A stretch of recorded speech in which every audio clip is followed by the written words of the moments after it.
Bienvenue pour cette nouvelle émission de Business Story. Non, ce que vous voyez derrière moi, c'est pas un décor de studio, donc on est bien sur l'une des tours les plus hautes de Dubaï. Elle s'appelle Burj Khalifa. Cette émission est très spéciale parce que l'idée c'est de vous faire partager mon voyage à Dubaï. Est-ce que cette destination est intéressante? Est-ce que vous voulez faire du business là-dedans? Mais est-ce que tout ce qui se dit sur Dubaï est vrai? Est-ce qu'il y a une autre vie que celle du fast à Dubaï? Eh bien, vous allez le découvrir avec moi parce que pour tout vous dire, moi aussi, c'est la première fois que je viens à cette destination.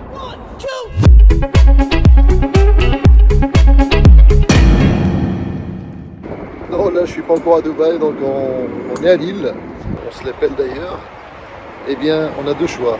Soit Paris, on est à 240 km, soit Bruxelles, où on est à une centaine de kilomètres. Et donc le plus pratique, c'est de prendre le bus pour aller jusqu'à Bruxelles.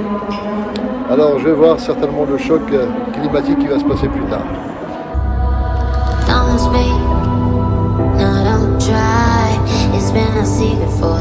C'est un peu l'angoisse parce qu'on a déjà un quart d'heure de timing serré pour l'enregistrement des bagages. Et en plus le bus est arrivé en retard d'un petit quart d'heure, donc j'espère que ça va passer. Alors c'est quand même pratique le bus, pourquoi? Parce que bon, c'est entre 15 et 30 euros, 30 euros aller-retour entre Lille et Bruxelles, mais ce qui est important c'est surtout ça évite de prendre la voiture et de la laisser dans le parking, notamment si vous partez pendant une semaine, il y en a pour 100 à 300 euros, donc ça coûte la blinde de parking. Alors comment ça marche pour aller à Dubaï? Alors quand vous avez un passeport français, il n'y a pas de visa. Mais vous le savez aujourd'hui, il y a un autre visa, c'est le vaccin. Donc bien évidemment, il faut être vacciné. Test PCR négatif. Si vous êtes positif, ça ne passe pas. Le test 72 heures. Alors un petit détail très important, c'est qu'il demande une attestation en anglais. Si vous avez une attestation française, ça risque de poser des problèmes. Alors ça, vous pouvez le demander à votre laboratoire, il faut le savoir. Donc si vous faites un test PCR, demandez au laboratoire qui vous fasse une attestation en anglais. Voilà, donc on va voir comment ça va se présenter. Ça va être la course un petit peu à l'aéroport.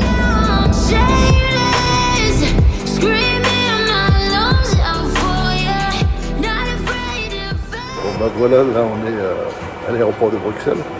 Donc je viens d'assister à une scène extraordinaire. Il y a une famille, et je crois que c'est la dame qui a perdu son téléphone dans le taxi. Et dans le téléphone, donc, il y avait son test PCR, donc, et c'est la galère. Donc, ils sont en train d'appeler pour essayer de trouver des codes pour récupérer. Et ils sont à 3 quarts d'heure du vol, et ça va être compliqué. Il faut faire vraiment très attention quand vous avez vos papiers et tout ça, pas de précipitation.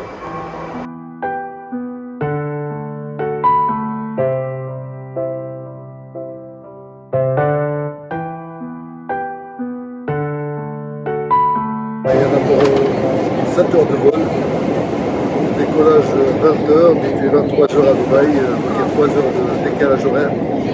J'appréhendais par rapport à ce vol qui est très long. En fait, ça passe très vite parce que c'est très confortable quand on dit que les Émirats, c'est les meilleures campagnes, c'est vrai.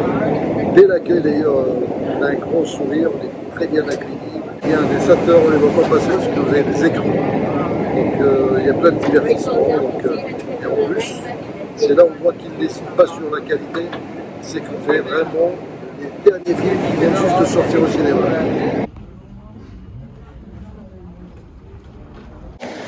Dès qu'on arrive donc à l'aéroport, le sol est tellement brillant, c'est nickel, on peut même voir les plaques au-dessus. Ben voilà, bien arrivé à Dubaï, à l'aéroport. Quand on descend de l'avion jusqu'à la recherche des bagages, il faut passer par un métro. Là, ça fait déjà 3 quarts d'heure, ça fait presque une heure. Et il y a énormément de bagages parce que aussi c'est un Boeing, donc plus de 200 personnes. Alors pour la petite histoire, j'ai eu un petit malaise dans l'avion, donc ça a duré une demi-heure, 3 quarts d'heure, donc c'est un problème de digestion. Je pensais que c'était de l'hypoglycémie, mais ça va. J'ai 3 hôtesses autour de moi. Donc c'est dire qu'ils ont vraiment un très très bon service. Bon voilà, donc là il est 6h du matin à Dubaï, 3h du matin en France. Eh bien, il va falloir se reposer un petit peu et à suivre. Bon, là, je viens de faire le change pour 200 € à peu près. Et donc, d'un point de vue business, il m'a dit que si je reviens chez lui, il me fait exactement les mêmes conditions. Bon, très bien, ils ont vraiment le sens de la fidélisation. Donc, je ne sais pas ce que ça donne. C'est la première fois que je découvre cette monnaie. Je sais qu'il faut tout multiplier ou diviser par 4. Donc, autant de dinars ou dirhams, je vois que c'est des dirhams, on divise par 4 pour connaître les euros. À peu près. Donc 200 € ça donne 734. Ça devait donner 800. Hein. Bon, il faut que je regarde si je me suis fait avoir. Et ça devrait aller. Je veux dire, il n'est pas là par hasard, donc c'est fait exprès justement pour que les gens prennent des photos avec.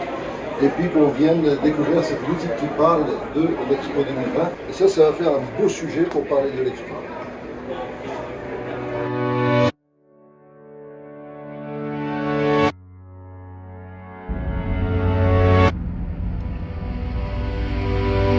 To be so happy, but without you here, I feel so low.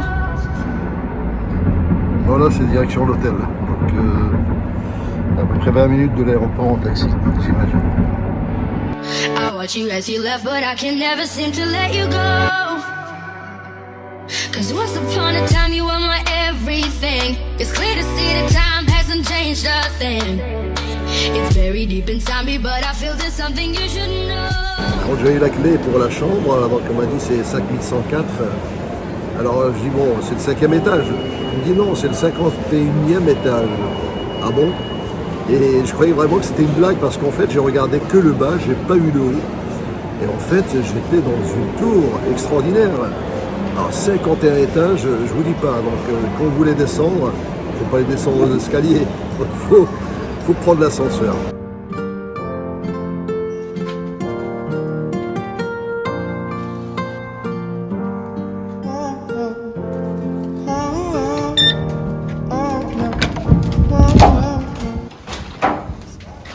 Voilà. Normalement c'est une chambre simple, donc c'est pas forcément une suite. Et voilà, donc avec un lit énorme. La baie vitrée qu'on va ouvrir pour voir un peu ce que ça donne à l'extérieur par rapport à la vue extérieure. Attention, les prises sont américaines. Alors il y a un élément indispensable, c'est ça. Une multiprise universelle. Donc c'est très important si vous ne voulez pas que votre smartphone tombe en rade. Et ce qui est bien, c'est qu'il y a toujours une sécurité. Donc quand on veut, voilà, il faut allumer à chaque fois. Autre détail important, dans toutes les chambres, il y a une petite flèche qui indique la direction de la Mecque, c'est-à-dire le sens vers lequel on peut prier. Donc on sait que c'est un pays musulman et la plupart des musulmans cherchent toujours dans quel sens il faudra prier. Alors il y a un truc qui est galère avec les grandes tours, ce sont les ascenseurs. Parfois vous mettez un quart d'heure pour descendre. Donc, alors quand on est au 50e étage et qu'il faut descendre au rez-de-chaussée, alors le problème c'est que quand on rentre, il y a plein de monde qui appelle et ça peut s'arrêter à tous les étages. Alors pour laver les carreaux, ça ne doit pas être blata.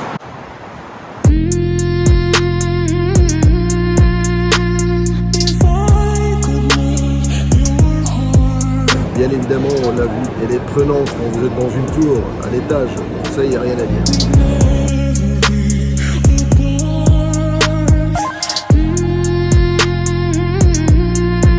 Voilà, on est au rooftop de l'hôtel. Ça fait à peu près 75 étages. Et on voit tout, pratiquement tout. Vous allez voir les tours qu'il y a derrière, là, c'est de la folie.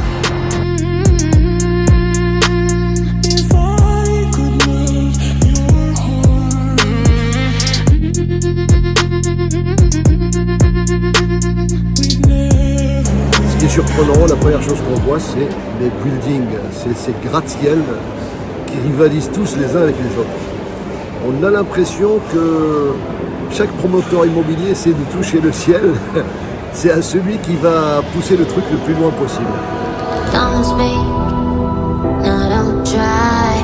It's been a secret for the longest time. Don't run, I don't hide. J'étais dans mes rendez-vous avec quelques amis, des chefs d'entreprise ici à Dubaï, à l'Atlantis, cet hôtel mythique. Et nous, on va le découvrir, moi, je l'ai jamais connu. Et on va voir, ça sera peut-être certainement choc. En tout cas, on va avoir une soirée qui va être très mémorable. I thought that it was not so far. It's far. It's far, sir. It's far from the hostel. Yes, sir. It's like Atlantis from 25 to 28 kilometers. Yes. I wonder that it was really near the center of No, sir. of the city. No, not really. It's the route to Abu Dhabi. Yes, this is the way. This way to go Abu Dhabi. Abu Dhabi, it's not so far. No. In here to go is 110 kilometers. In Yeah. here to go. With your taxi, you can go to Abu Dhabi. No. Yes, of course we can go, sir. Okay. Of course. Possible But to- must in Abu Dhabi have too many things to see the visit places. Grand Mosque, Yeah. Ferrari World, Louvre Museum, Emirates Palace. Yes. You can see too many things. In there have like 4 to 5 famous places in Abu Dhabi. Okay. But must when you go, must you have a PCR test? In one day, it is possible to visit. Yes, of course. Like you can start a tour like 9 a.m. in the morning, Okay. because in here to go 1.5 hour, like 1 and 20 minutes, 1 hour and 20 minutes is driving. Okay. Then after, it's up to you how many hours you stay in Abu Dhabi. Like 5 places you can stay in like 5 hours, 6 hours. First you need like 5 to 8 hours. Là, j'ai décroché. Thank you for this information. Right now I'm shameless, screaming my lungs out for you. Not afraid to face it. I need you more than I want it. Need you more than I want it. Show me you're shameless. Right on my neck. Bon ben voilà, je vous présente la nouvelle voiture. C'est pas mal, hein, qu'est-ce que vous en pensez? On trouve qu'il est un peu passe-temps. On va choisir une autre.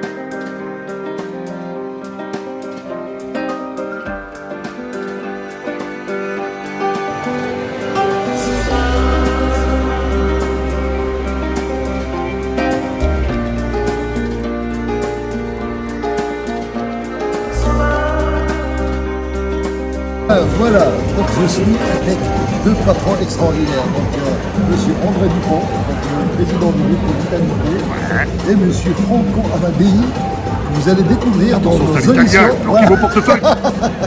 Voilà. Donc, avec eux, ça va pas être triste. On va faire donc une émission avec chacun que vous allez découvrir. Et là, on est en train de prendre notre pied à Dubaï, parce que là, on s'est rencontrés pour l'Expo universelle. Voilà. Qu'est-ce que vous en pensez, les amis? Ah, que du bonheur. Chocolat. Et je parle déjà la langue du pays. Et on devient tous influenceurs. Ah, complètement. Voilà, j'ai que des influenceurs à côté de moi. C'est un nouveau concept. C'est que des jeunes, des influenceurs, mais nous, on fait les influenceurs pour les vieux. Exactement. Elle est pas belle la vie?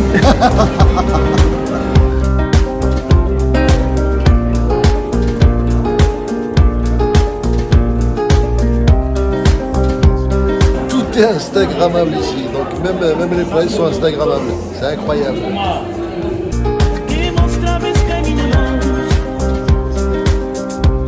Je vais vous présenter un tagine. Regardez bien. Regarde, ça a l'air bon. Là, on est sur les montagnes de l'Himalaya. Donc, c'est quoi ce petit carré? C'est salade japonaise. Ah, c'est une salade japonaise. Et on met un bouillon glacé. Il y a du gingembre là-dedans. Voilà. Oui, mais est-ce une bonne idée?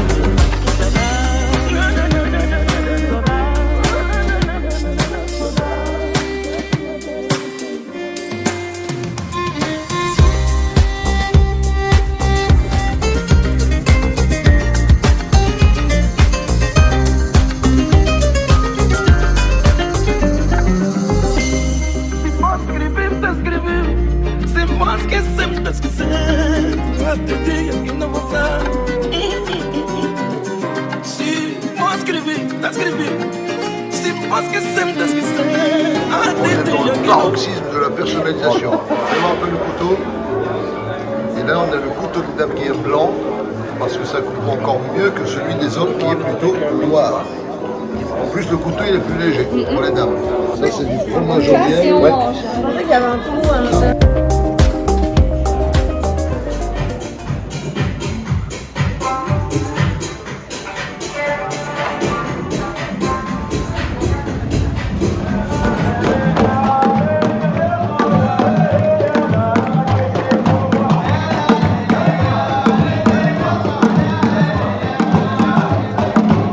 L'Expo universelle, donc c'est ce qui m'a ramené également dans ce pays, c'est pour découvrir plusieurs vitrines. Alors il y a tellement de choses à voir, tellement de pavillons, tous intéressants.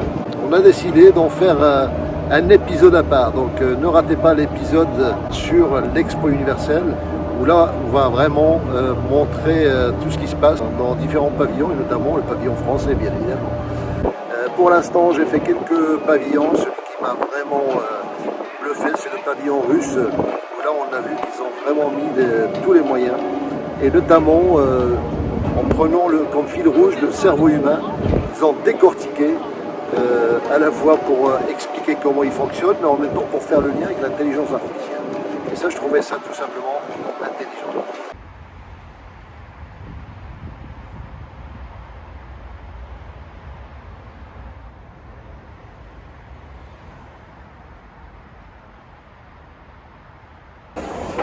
L'expo m'a tué. Bonne nuit de sommeil, un petit déjeuner bien copié, et puis voilà, c'est reparti pour la journée. Quand vous êtes dans des hôtels comme ça, bon, généralement il y a le choix. Avec le petit déjeuner, il y a de quoi tenir le coup toute la journée, et donc ça permet de faire des visites. Aujourd'hui ça va être une journée cool, juste découvrir un petit peu les environs, ce qui passe, on verra. Pas de programme. المحطة القادمة هي أسوان الإمارات. The next station is Emportés par la foule qui nous traîne, nous entraîne, écrasés l'un contre l'autre, nous ne formons qu'un seul corps. Alors, il s'appelle les Emirates Mall, grand centre commercial. Donc, je voulais voir un peu comment ça se passe pour la grande distribution. C'est énorme. Entre une boutique de marque et une autre boutique de marque, il y a une boutique de marque, il n'y a que ça. Alors je dois dire que les prix sont plutôt très élevés. Alors, pour prendre quelque chose que je connais, j'ai regardé par exemple pour des lunettes Ray-Ban pour hommes qui sont à 150 € en France. Et bien là ça tourne entre 250 et 300 €, quasiment les double.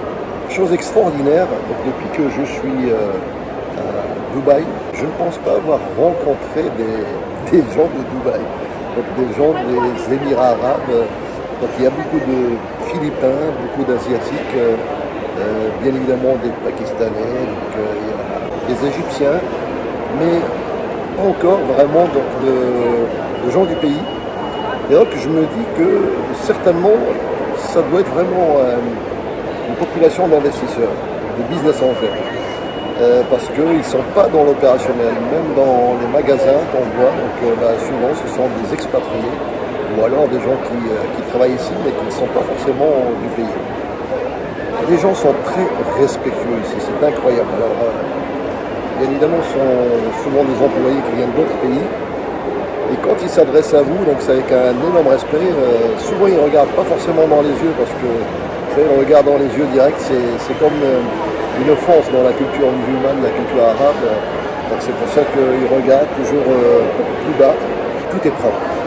Tout est propre. En plus, on voit rarement des gens fumer. Donc même à l'extérieur, je pense que c'est interdit de fumer.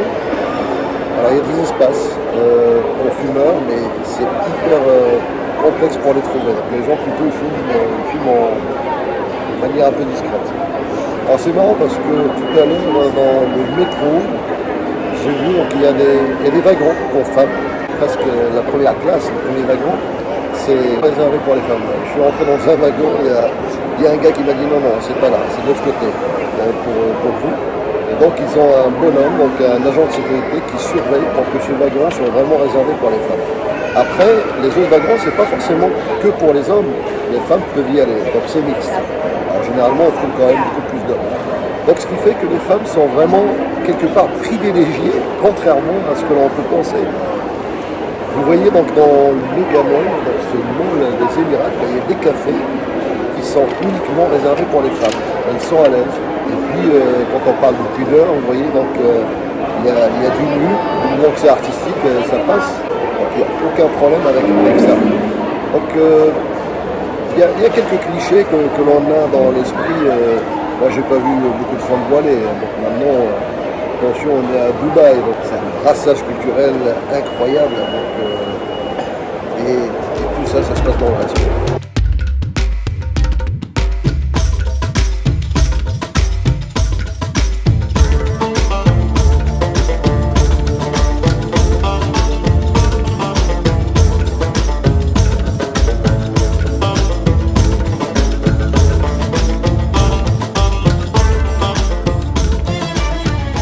Je sors d'un carrefour et j'ai fait quelques courses parce que dans les Émirats Mall il y a un carrefour.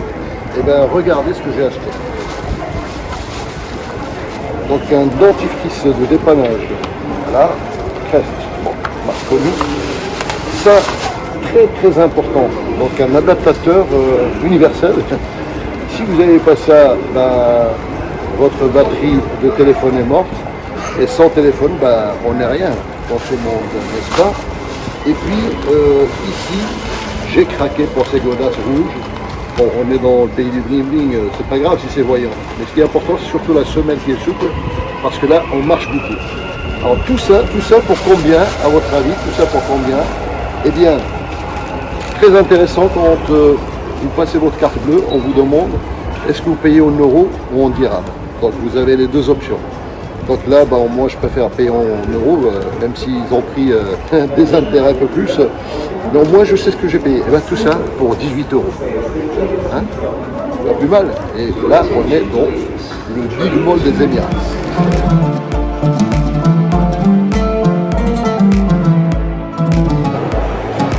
Alors point de vue sécurité, je crois que c'est l'un des pays les plus sécuritaires au monde. Alors tout à l'heure il y a un serveur qui m'a dit bah, vous pouvez laisser vos affaires sur la table, il n'y a aucun souci. Donc j'ai mon smartphone, lunettes, etc. J'ai laissé, mais je vous avoue, je me suis éloigné en regardant la table, en surveillant bien mon téléphone parce que j'ai pas envie de le perdre. Et j'ai pas pu m'empêcher. Je suis revenu en cavalant et je l'ai récupéré mon téléphone. Il va me falloir quelques semaines, quelques mois d'adaptation pour vraiment adopter cette culture de la sécurité, de la confiance totale. Donc ça, on ne peut pas l'imaginer en Europe, en Occident, dans d'autres pays, etc. Donc oui, certainement dans certains pays, mais et voilà. Donc c'est quand même impressionnant. Il y a des gens qui m'ont dit qu'ils ont vu leur téléphone quelque part. Ils sont revenus 3 heures plus tard, il était au même endroit exactement, il n'y a personne qui a touché. C'est que c'est sévèrement puni le voile ici.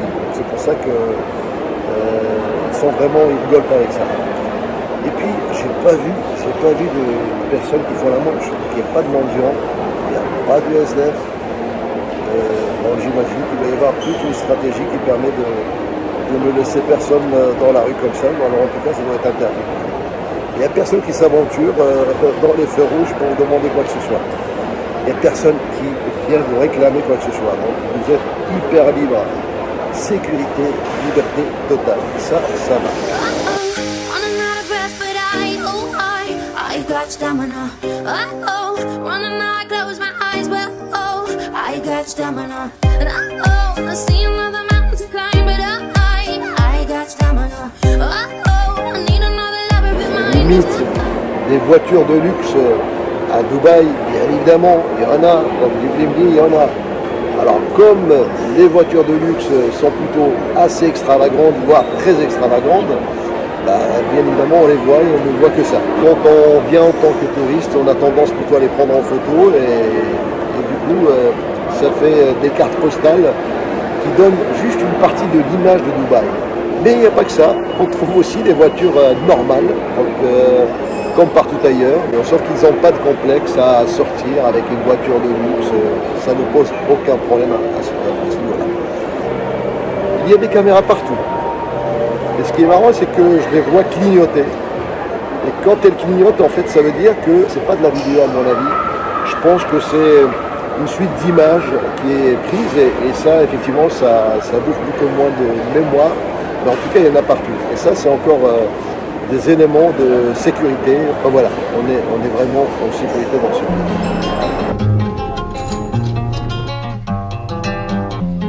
Alors, il n'y a pas que le fast, il n'y a pas que les buildings. À Dubaï, il y a également des quartiers plutôt populaires. Donc là, derrière moi, il y a ce qu'on appelle Gold Souk, c'est-à-dire le marché de l'or. Alors, ce qui est intéressant, c'est qu'il y a des quartiers spécifiques. Un pour l'or, il y en a un aussi pour les épices. Donc il y a un marché aux épices. Et vous allez voir un petit peu comment ça se présente. C'est très bruyant, mais voilà, il y a de l'animation et de l'ambiance.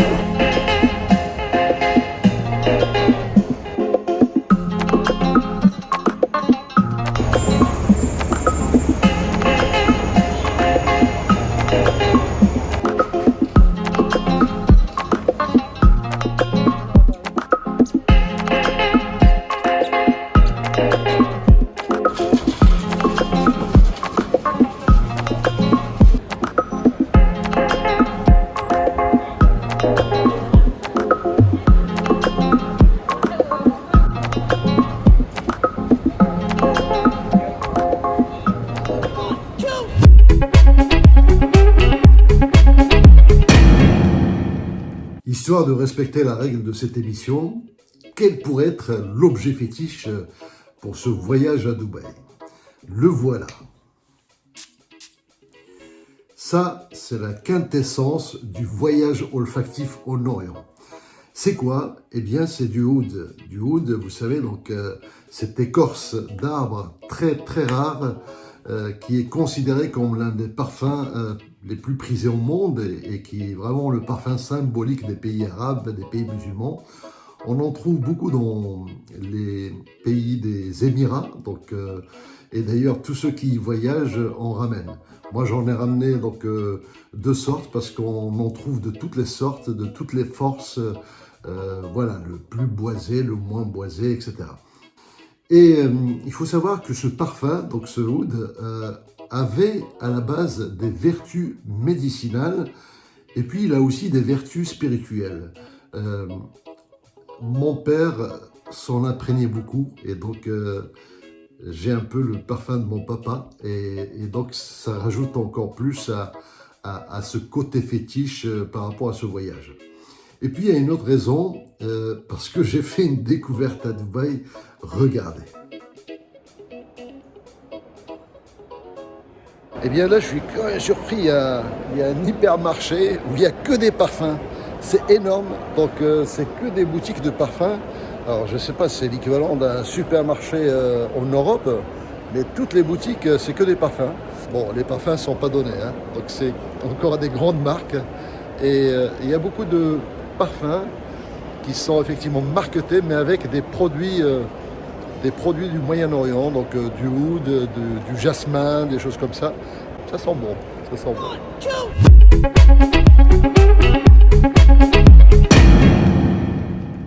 Alors j'en profite pour faire un épilogue par rapport à cette émission. Comment s'est passé le retour et qu'est-ce que je retiens de ce voyage? Alors autant vous dire que bon, le séjour a été très agréable, mais retour à la réalité dès l'aéroport. Et ça, c'est pas en raison donc, des Émiratis, mais en raison d'un papier qui était nécessaire pour enregistrer les bagages et pour entrer en Belgique. Et donc ça s'appelle le PLF, et donc je ne l'avais pas rempli. Et c'était hyper compliqué, c'était en anglais, le téléphone qui ne marchait pas. Donc il fallait faire un test PCR, chose que j'avais faite à l'hôtel du reste. Et sauf que pour enregistrer ce PLF, il ne reconnaissait pas le QR code. Heureusement, donc il y avait un agent à qui j'ai demandé de l'aide parce que je suis venu 3 heures en avance et l'hôtesse me dit il vous reste 10 minutes pour l'avion, 5 minutes, 3 minutes. Donc c'est autant vous dire un stress total. Bon, là, c'est une galère, une course contre la montre. Il y avait 3 heures avant d'arriver. Et là, heureusement, il y a quelqu'un qui nous a aidé. Il manquait le PLF. Le PLF, c'est des papiers pour aller à Belgique, pour entrer en Belgique. Et c'était compliqué, ils n'acceptaient pas le QR code. Enfin, une galère. Le dernier voyageur, donc heureusement, il y a un monsieur, alors la qualité de service est extraordinaire, qui s'est occupé de tout remplir, tout par internet. Et à chaque fois, c'était 7 minutes, 5 minutes. Enfin, c'est une galère. Voilà. Mais bon, tout va bien. Alors, qu'est-ce que je retiens de ce voyage? J'ai fait ce voyage dans une période électorale en France, et il faut le dire, dans une ambiance anxiogène en France également. J'ai l'impression d'avoir découvert l'antithèse de ce qui se passe en France. Je m'explique. Aujourd'hui, la droite et l'extrême droite brandissent le même argument, à savoir l'argument identitaire, et ils ont un bouc émissaire, ce sont les immigrés. Or, j'ai découvert que aux Émirats Arabes Unis, donc vous le savez, il y a à peu près 10 millions d'habitants, mais tenez-vous bien, sur ces 10 millions, il y a seulement 12% d'Émiratis. Et 88%, ce sont tous des expatriés, des migrants qui sont venus travailler là-bas. Autant dire que 88% de la population, c'est elle qui fait tourner ce pays. Et vous voyez très bien comment il tourne et quelle image il a. Extraordinaire. Imaginez un peu, nous sommes dans un territoire où 9 résidents sur 10 sont d'origine étrangère. D'ailleurs, ils ne se considèrent pas comme étrangers. Et les Émiratis ne les considèrent pas comme des envahisseurs, bien au contraire. Ce sont ces migrants qui assurent d'ailleurs la sécurité économique et même physique du pays. J'ai entendu beaucoup d'esclavage, comme quoi ils sont maltraités. Eh bien c'est faux parce que j'ai discuté avec pas mal de gens qui travaillent là-bas, de toute nationalité. Eh bien non, donc ce sont des gens heureux. Alors, l'esclavage, ça existe où? C'est dans le bâtiment, parce que vous le savez, il y a énormément de tours qui ont été construites, mais qui ont été construites par des entreprises étrangères. Et c'est ce qu'on a vu dans les reportages qui accentuent un peu le trait par rapport à ça. Mais dans la réalité, il y a des gens qui sont très heureux d'être là-bas. Au retour, d'ailleurs, j'ai discuté avec le chauffeur de taxi, et je me suis toujours intéressé aux identités des uns et des autres, parce que je ne trouve pas les Émiratis. Il m'a dit, écoutez monsieur, ça c'est une question qu'on ne pose pas ici. Pourquoi? À partir du moment où vous faites bien votre travail, vous êtes carré, vous êtes bien, vous faites bien ce qu'il faut, eh bien, tout se passe très bien. Et personne ne vous pose la question d'où vous venez, ni quelles sont vos origines, votre nationalité, etc. On est là pour vivre en paix. Et justement, donc je lui dis, sur l'autoroute, j'ai jamais vu de flics, j'ai jamais vu de policiers. Comment est-ce qu'on peut tenir la sécurité ici? Il dit, ben, vous voyez aucun policier. Par contre, il suffit qu'il y ait un incident pour qu'ils arrivent dans les secondes qui suivent. C'est extraordinaire. Vraiment, je trouve que c'est un pays inspirant et il devrait en inspirer beaucoup d'autres. Alors, j'ai gardé quelques billets. Voilà. Que j'ai pas changé, j'aurais pu les changer, quoique j'ai pas eu le temps, mais je n'y ai même pas pensé.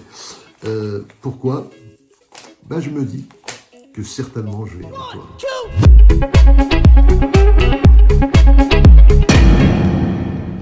Voilà, merci d'avoir suivi cette émission, donc j'espère qu'elle vous a plu, j'espère que vous avez fait un bon voyage avec moi, en tout cas moi j'ai beaucoup apprécié, et je vous dis à vendredi prochain pour la prochaine émission. 1, 2,